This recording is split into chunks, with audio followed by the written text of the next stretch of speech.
बेईमान नौकर। ये कहानी है मधुपुर गांव की। वहाँ एक बहुत बड़े सेठ रहा करते थे। सेठ की एक बेटी थी, उसका नाम पूनम था। गांव में सेठ का बहुत नाम था। बहुत सारे नौकर उनके यहाँ काम करते थे। उन्हीं नौकरों में से एक था श्यामल। बड़ा ही भोला और वफादार था। सेठ को श्यामल पर बहुत भरोसा रहता था। श्यामल की एक पोती थी, उसका नाम चंचल था। श्यामल अपनी पोती को बहुत मानता था। चंचल का उसके दादाजी के सिवाय और कोई नहीं था। एक दिन की बात है, श्यामल सेठ के पास जाता है और बोलता है,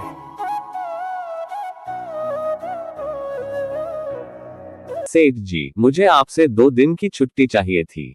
चंचल का स्कूल में दाखिला करवाना है। आजकल खेत में ज्यादा काम भी नहीं। मैं उस 2 दिन की भरपाई अगले दिन कर दूंगा। कोई बात नहीं श्यामल, तुम जाओ और चंचल का स्कूल में दाखिला करवा लो। यहाँ का काम बाकी लोग देख लेंगे। तुम काम की चिंता मत करो, और अगर पैसों की जरूरत पड़े तो बेझिझक मुझसे मांग लेना। श्यामल चला जाता है। अगले दिन रात को सेठ सो रहा था तो किसी के चलने की आवाज आई। उसने जाके देखा तो एक चोर उनका कीमती सामान चोरी करके ले जा रहा है।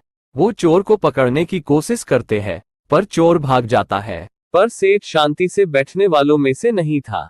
वो अपनी बेटी के साथ पुलिस स्टेशन गया और रिपोर्ट दर्ज करवाई। वैसे भी सेठ का बहुत नाम था। हवलदार तुरंत पूरे गांव की जांच पड़ताल करने लगा। हर घर की तलाशी हुई, उसमें श्यामल का घर भी था। हवलदार ने उनके घर की भी तलाशी की तो वो चोरी का बैग श्यामल के घर से मिला। श्यामल रोने लगता है और बोलता है कि वो बेकसूर है, उसने कुछ नहीं किया। ये बैग उसके पास कहां से आया, उसे कुछ पता नहीं है। पर कोई उसकी बात सुनने को तैयार नहीं था। जाने से पहले सेठ श्यामल से बोलता है, श्यामल, मैं तुम पर इतना भरोसा करता था। मैंने सपने में भी नहीं सोचा था कि तुम मेरे घर में चोरी करोगे। तुमने मेरा भरोसा तोड़ा है। मैं अब तुमको काम पर नहीं रखूंगा। हवलदार श्यामल को थाने लेकर जाता है और चोरी के इल्जाम में लॉकअप में डाल देता है। उधर चंचल का रो रो के बुरा हाल था। जिस चोर ने असली में चोरी की थी वो श्यामल के घर में ही छुपा हुआ था।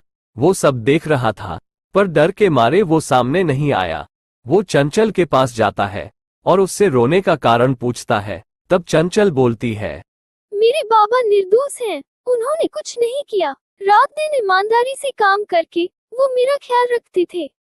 वो तो मेरे साथ ही थे, मेरा स्कूल में दाखिला करवा रहे थे। उन्होंने कोई चोरी नहीं की। वो तो सेठ अंकल को बहुत मानते थे। मेरे बाबा को छोड़ दीजिए। इतना सुनकर उस चोर को बहुत शर्मिंदा महसूस हुआ कि उसने एक ईमानदार इंसान पर चोरी का आरोप लगवा दिया। वो चंचल को लेकर थाने जाता है और हवलदार से बोलता है, साहब, इसमें उन दादाजी की कोई गलती नहीं है। उन्होंने कोई चोरी नहीं की। दरअसल वो चोर मैं हूँ।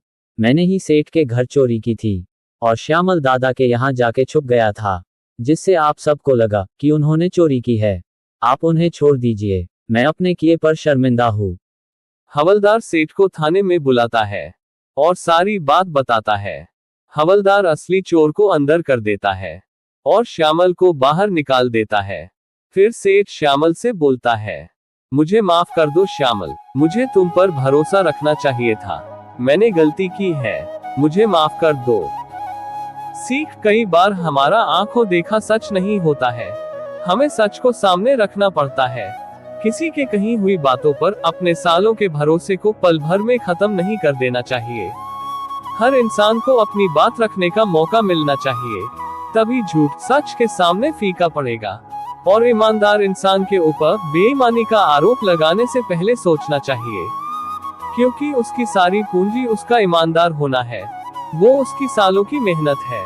घर में घुसा चोर। ये कहानी है आनंद के घर की। आनंद घर का छोटा बेटा था। एक वही था जो थोड़ा समझदार था।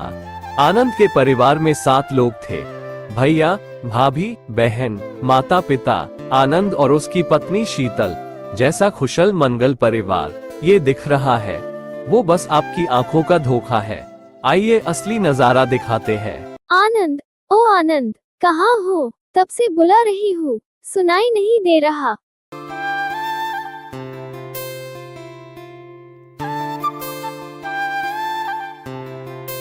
अरे बाबा, आ तो रहा हूँ। इतना चिल्ला क्यों रही हो?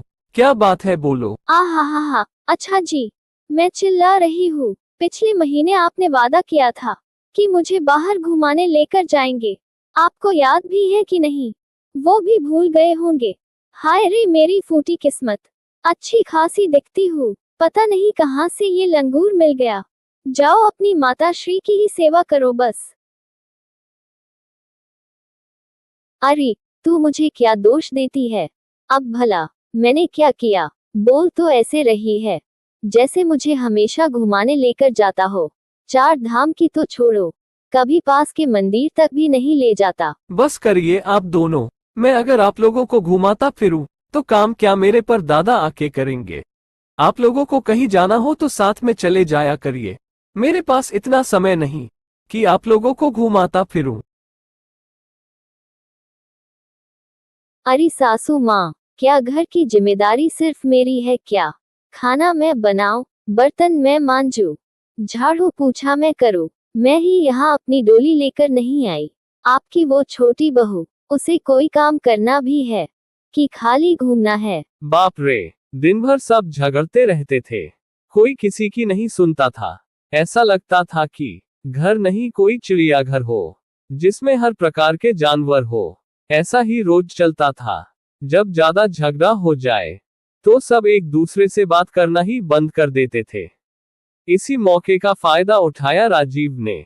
वो घर में आता है तो आनंद के माता पिता बैठे थे। वो उससे पूछते हैं, बेटा तुम कौन हो और किससे मिलना है? अंकल, मैं राजीव हूँ। शीतल दीदी है क्या घर पे? वो शीतल दीदी ने ही मुझे बुलाया था। मेरा यहाँ एग्जाम था तो एक दिन के लिए रुकने आया हूँ। आप प्लीज शीतल दीदी को बुलाइएगा। इतना सुनते ही दोनों लोग बिना कुछ कहे अपने कमरे में चले गए। राजीव खुद पूछता है कि घर में कोई है तो सुरभि बाहर आती है और पूछती है, भैया तुम कौन हो, किससे मिलने आए हो? आप शीतल दीदी को बुला दीजिएगा, उन्होंने मुझे बुलाया था। सुरभि भी बिना कुछ कहे चली जाती है। वो मौका देखकर अंदर घुस जाता है। शाम का वक्त था। वो जाके स्टोर रूम में छुप जाता है। जैसे ही रात होती है वो बाहर निकलता है। सब अपने अपने कमरे में सो रहे थे। किसी ने ध्यान नहीं दिया कि घर में कोई अनजान आदमी है। राजीव सबके कमरे में गया और जो कुछ चुराना था सब चुरा के भाग गया। सुबह होते ही हाहाकार मच गया। सबके गहने पैसे सब कुछ चोरी हो गया था। सुरभि और शीतल का रो रो के बुरा हाल था।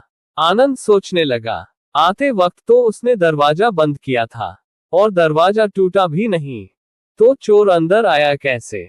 तब आनंद के माता पिता को राजीव पर शक हुआ। वे शीतल को दोष देने लगे। एक दूसरे से बहस होने के बाद पता चला कि राजीव किसी का रिश्तेदार नहीं था, वो चोर था और उसी ने सब चुराया है। फिर आनंद अपने भैया समेत पुलिस थाने जाता है और रिपोर्ट दर्ज करवाता है। सीख घर फूटे गवार लूटे, ये कहावत तो आप सभी ने सुनी होगी। आज तो देख भी ली। आपस के झगड़े से हम तीसरे को मौका दे देते हैं ताकि वो हमारा फायदा उठाए। इस लापरवाही और क्रोध के कारण हम बहुत कुछ गवा देते हैं।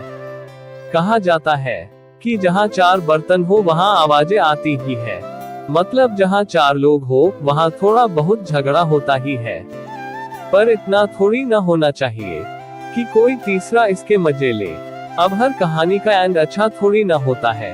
हम इंसान हैं ना, डर थे थर। मतलब जब तक हम कुछ गवा ना दे तब तक हमारी अकल ठिकाने नहीं लगती।